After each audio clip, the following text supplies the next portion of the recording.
Nagsimula ang kwento sa Las Vegas, kung saan binabantayan ng mga ahente ng FBI na sina Richard Messner at Donald Caruthers ang tirahan ng isang matanda at may sakit na pinuno ng mafia na nagngangalang Primo Sparaza. Tina-target ni Sparaza ang isang kilalang salamangkero na nagngangalang Buddy Israel na kilala bilang Aces, na nag-aalok ng $1,000,000 na pabuya sa sinumang makakahuli o makakapatay sa kanya. Ang malaking bounty na ito ay umakit ng maraming contract killer. Si Aces ay isang sikat na magician sa buong mundo na kilala sa kanyang mga card trick at ilusyon. Sa kalaunan ay naging sangkot sa pangkat ng mafia ni Sparaza at ipinakilala sa mundo ng organisadong krimen. Sa pakiramdam na sinusuportahan ng mafia, sinimulan ni Aces ang pagsasaayos ng mga kriminal na aktibidad mula sa likod ng mga eksena at kumukuha siya ng mga tao upang gumawa ng mga pagnanakaw para sa kanyang sariling pakinabang. Ang direktor ng FBI na si Stanley Locke ay nakipagpulong kina Richard at Donald. Ipinaalam niya sa kanila na si Sparaza ay pinaghihinalaang pumatay ng higit sa 100 tao, kabilang ang isa sa pinakamahusay na undercover na ahente ng FBI, si Freeman Heller, noong 1952.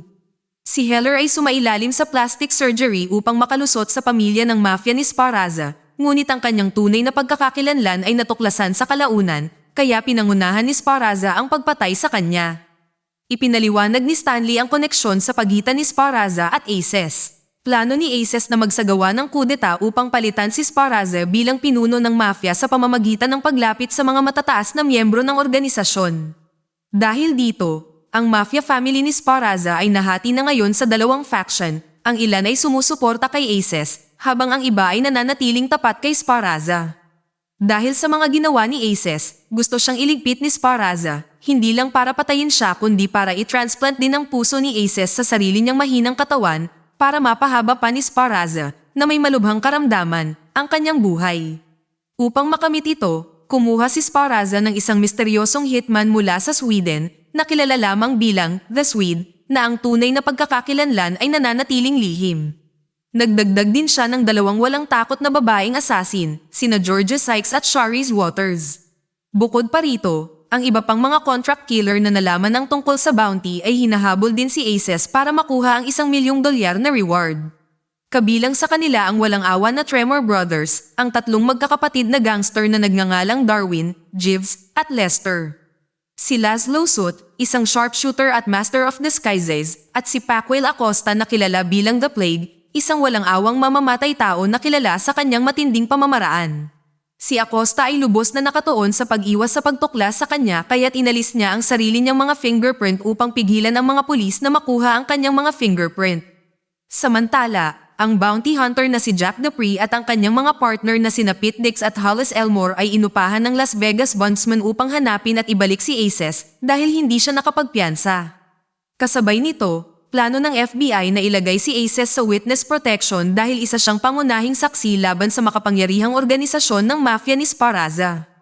Nakipag-ugnayan na rin sila sa manager ni Aces na si Morris McClellan tungkol sa kaayusan sa witness protection.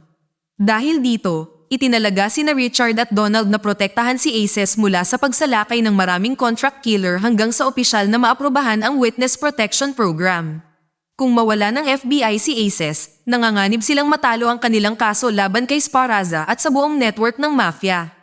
Sa kasalukuyan, si Aces ay nakakulong sa Nomad Hotel sa Lake Tahoe sa Nevada. Sina Richard at Donald ay inutusang pumunta doon, habang ang koponan ni Jack at ang iba't ibang contract killer ay kanya-kanyang nagtatangkang makalusot sa hotel.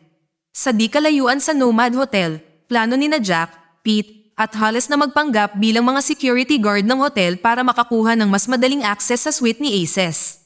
Biglang dumaan sa kanila ang isang van na tumutugtog ng heavy metal. Ito pala ay ang magkakapatid na Tremor, na walang awang pinatay sina Jack, Pete, at ang kanilang driver, na napagkamalang kalaban sila. Pagkatapos ay ninakaw ng mga Tremor ang kanilang mga security uniform at itinapon ang mga katawan sa lawa. Nakaligtas si Hollis sa kabila ng pagkawala ng 3 daliri at lumangoy sa pampang upang humingi ng tulong. Sa ibang lugar, pinatay na ni Laszlo Soot ang isa sa mga bodyguard ni Aces at ginamit ang kanyang pagkakakilanlan upang makalusot sa penthouse ni Aces nang hindi napapansin. Samantala, si Acosta, na nagpapanggap bilang isang ahente ng FBI, ay natagpuan at pinatay ang pinuno ng seguridad ng hotel at kinuha ang kanyang pagkakakilanlan. Habang papunta sina Richard at Donald sa hotel, pinag-uusapan nila si Sparaza na sumailalim sa maraming plastic surgery mula noong 1952 upang mapagan ang kanyang mga aktibidad sa mafia. Nakatanggap sila ng balita tungkol sa pagkamatay ng mga bounty hunter at ang mga ninakaw na security uniform. Nang malaman ito, nagpasya si Donald na dapat nilang protektahan kaagad si Aces sa hotel, habang si Richard ay ipinadala upang suriin ang mga katawan sa lawa.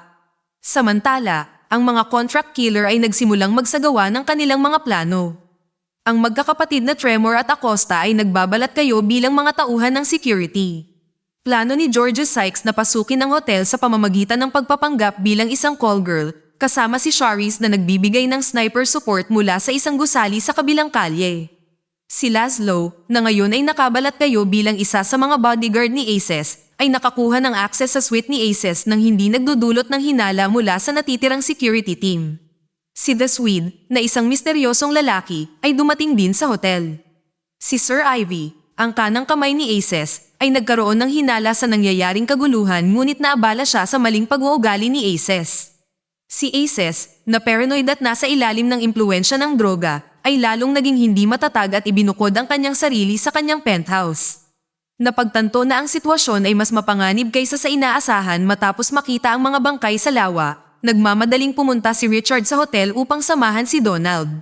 Sa kasamaang palad, si Donald, patungo sa silid ni Aces sa pamamagitan ng elevator, ay nakasalubong ni Acosta na nakabalat kayo.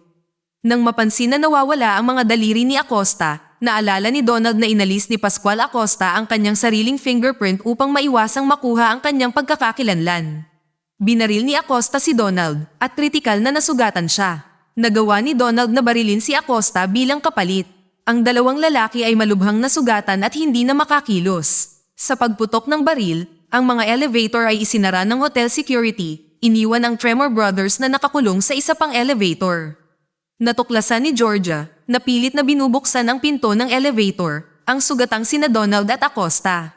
Laking gulat niya nang makitang parehong may hawak na FBI identification, na pagtanto niya na ang isa ay siguradong impostor. Si Richard, nang marinig ang boses ni Georgia sa pamamagitan ng gumaganang pangkomunikasyon na aparato ni Donald, ay nagmamadaling pumunta sa elevator kasama ang iba pang mga ahente ng FBI upang hulihin siya. Alam ang paparating na panganib, nakipag-ugnayan si Georgia kay Charis para tulungan siya. Sinimulan ni Charis ang pagbaril sa mga ahente ng FBI mula sa kanyang sniping position sa kabilang kalye. Sa palapag ng penthouse, ang magkakapatid na Tremor ay walang awang pinatay ang mga pribadong tauhan ng security ni Aces. Hinarap at pinatay ni Sir Ivy sina Jeeves at Lester, habang nakatakas naman si Darwin. Sa paniniwalang si Georgia ay napatay, si Charis ay nagalit at nagpatuloy sa pagpapaputok sa mga ahente ng FBI. Narating ni Georgia ang palapag ng penthouse at nakasalubong niya si Darwin Tremor, na malapit nang patayin si Ivy. Sinalakay niya si Darwin, na nagligtas sa buhay ni Ivy. Tinulungan ni Ivy si Georgia na makatakas sa hotel sa gitna ng kaguluhan. Samantala, hindi inaasahang kinansela ng FBI Director na si Stanley Locke ang witness protection deal para kay Aces nang walang paliwanag. Ang balitang ito ay nagpalubog kay Aces sa kawalan ng pag-asa na humantong sa kanya upang tangkaing magpakamatay sa pamamagitan ng labis na dosis sa droga. Nang malapit ng patayin ni Laszlo si Aces at tanggalin ang kanyang puso, dumating si Stanley kasama ang isang piling unit ng FBI na iligtas si Aces at nahuli si Laszlo na nakabalat kayo pa rin. Nang tuluyang marating ni Richard ang suite ni Aces at hinarap si Stanley, humingi siya ng mga sagot tungkol sa maraming anomalya at casualty, kabilang ang pagkamatay ni Donald. Inutusan ni Stanley si Richard na tumahimik na hindi nagpaliwanag sa mga nangyayari. Nakaligtas din ang ibang mga asasin. Tinulungan ni Ivy si Georgia sa pagtakas sa gusali. Si Acosta, na buhay pa, ay gumamit ng isang nakatagong armas upang patayin ang mga medikal na tauhan na nagdadala sa kanya. Tinangka ni Darwin Tremor na tumakas sa pamamagitan ng pagpapanggap bilang isang ahente ng FBI ngunit sa huli ay pinatay ni Hollis na naghahangad ng paghihiganti para sa kanyang mga namatay na kaibigan.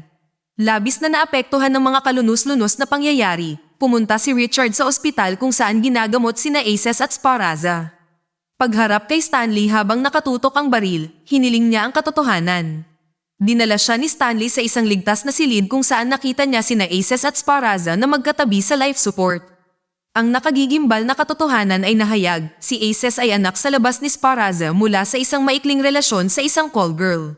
Si The Swede ay hindi isang assassin kundi isang kilalang heart surgeon na nagngangalang Dr. Sven Ingstrom. Inayos ng FBI ang buong sitwasyon para i-transplant ang puso ni Aces sa katawan ni Sparaza. Ang totoong dahilan ay si Sparaza ay ang dating ahente ng FBI na si Freeman Heller. Noong 1952, sumailalim si Heller sa plastic surgery upang makalusot sa mafia ngunit nagtaksil sa FBI.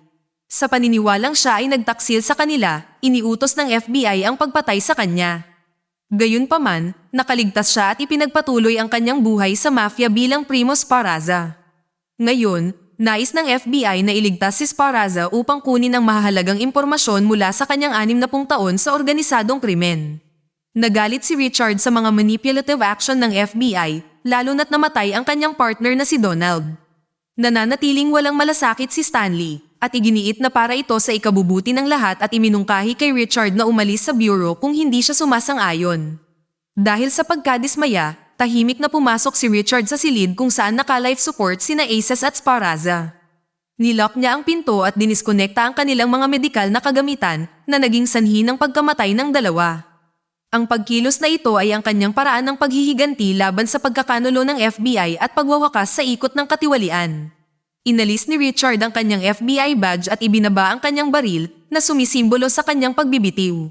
Si Stanley at iba pang mga ahente ay desperado na sinusubukang pumasok sa silid upang iligtas sina Aces at Sparaza, ngunit huli na ang lahat.